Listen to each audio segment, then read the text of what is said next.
it's Liz Yuille from Old Stables Crafts. I'm a Stampin' Up! Demonstrator based in the UK. Thank you for joining me for another Top Tip Tuesday. I seem to be on a bit of a roll on embossing at the moment and generally stamping and stuff. So I thought I would have a look at the different embossing options we have for watercolour, because we've changed our watercolour paper at Stampin' Up! And I have heard a few comments or concerns about whether you can still heat emboss on it successfully. So let's have a look. I'm using one of the new stamp sets that's coming in September, 4th of September. Customers can order this. If you want it early, you can of course make the most of the extra offer and put it in your starter kit. And you've only got until Saturday to do that, because come the 1st of September, which is Sunday, extra has disappeared. So if you want to join my team and save all that extra money and continue to save money in the future, then extra, and that's anywhere in Europe, so any of our European countries, so the UK, France, Germany, the Netherlands and Austria. So this is our new Fluid 100 watercolour paper. It's 100% cotton. I want to say it's cold pressed, but I can't see instantly. No, I can't see. Anyway, so I've got a piece of shimmer white, I've got a piece of Fluid 100, and I've got a piece of our previous watercolour card. I've cut all of them at the same size, so they're all 3.5 by 2.5, I think, but they're all the same size because I wanted this to be as scientific as possible. I know, science and craft. So the first thing I'm going to do, I'm going to start at one end. So I'm going to start with the shimmer white, and I'm going to use the embossing buddy. I'm going to be using copper embossing powder because it is one of the darker metallics that we've got. So I thought it was a good colour to choose. So I've inked up my stamp with Versamark and press reasonably hard so you know the ink has transferred. Bring in my embossing powder and dabble, and I'm going to give it, whoops, 2 coats, preferably without completely knocking the powder off the first coat. So a really good thick coat, and then a tap on the back, and I'll pop that to one side so we can then have a go at the next one, because I want to heat emboss them one after the other as well. So this is our old watercolour paper, and ooh, got a piece of fluff. So Versamark, and again press so that we know that the ink has transferred, trying not to rock, because if you rock you catch the edges of your stamp as well, which is not a good look. Then into the embossing powder, and again I'm going to give it 2 coats.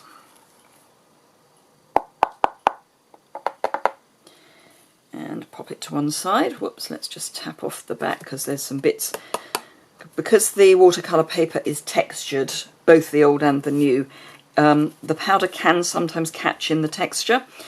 So again, embossing buddy, Versamark ink,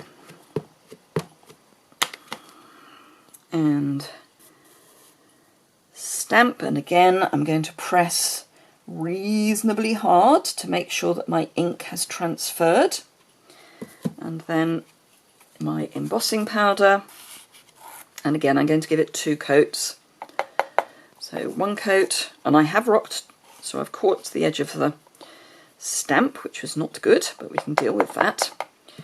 So then tap on the back, get rid of anything that is obviously not meant to be there. And then I'm just going to grab a dry paintbrush to take that bit off that I rocked. Okay, so that is our stamping. I always, as you know if you've watched me for any length of time, use my trusty cheese board when I'm heat embossing. So let's take them one at a time. I'm going to clear these out of the way so that they don't get influenced by the heat tool. I will heat up my heat tool. And okay. So I get reasonably close to my embossing powder and I don't waft. I just slowly move as the powder melts. I just move it to an area that is not melted. So that's our first one, which looks fine. So let's bring in the second one, which was our old watercolour paper. Move this one out of the way.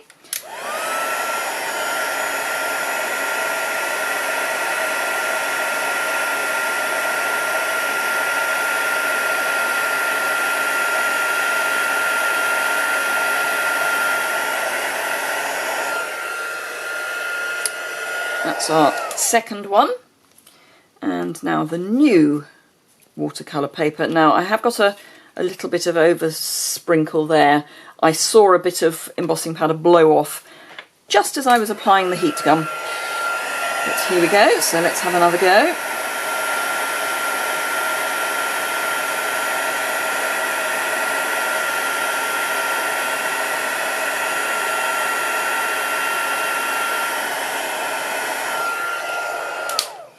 And there we go. I think that's, yep, that's done. So let me line them all up on my cheese board and then you can have a look. I'll bring them up one at a time and try and get the light on them. So, in fact, I'll bring them up all together and try and get the light on. So this one I was expecting to be the best because it's a smooth paper. It's a smooth paper with no texture to it. So it's not only smooth, it is texture free.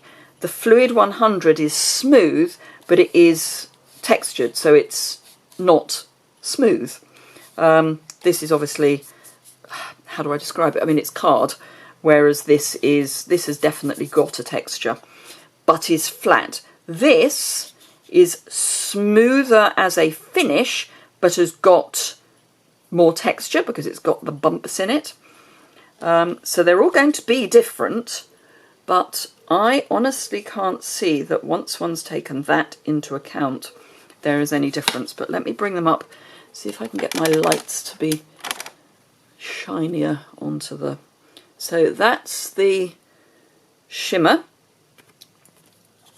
This is our previous watercolour paper, which other than the bit that blew over, and then this is the Fluid 100, which I honestly can't see a huge difference other than the texture that's going to make a difference. Yeah,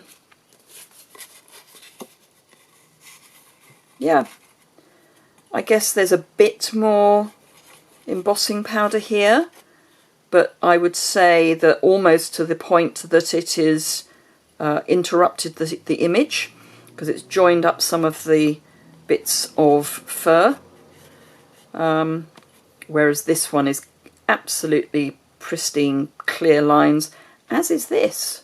So I actually think this is better for watercolour and heat, or for heat embossing on watercolour paper, than our original one. This is very much more smushed.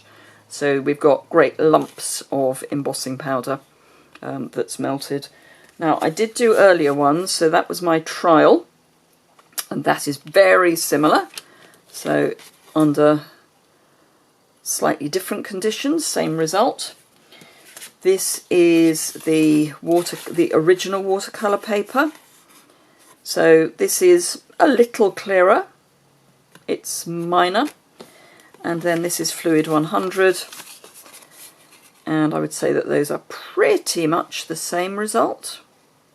So yeah, so I don't think there is a problem. I think it's just a question of, with all heat embossing, you need to get the powder onto your Versamark really quickly, because the Versamark will soak into the paper. The shimmer white is a coated paper, so it won't sink in so quickly. But if you're using coloured cardstock, particularly the darker colours, then it does start seeping in quicker because it's got more dye in it, so it's not as robust.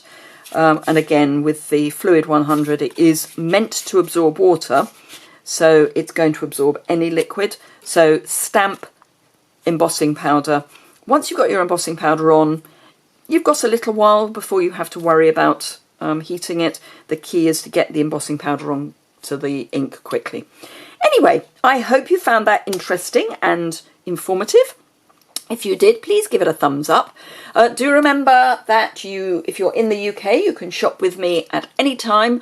My online store is open 24/7, so it's there whether you're a night owl or a morning person.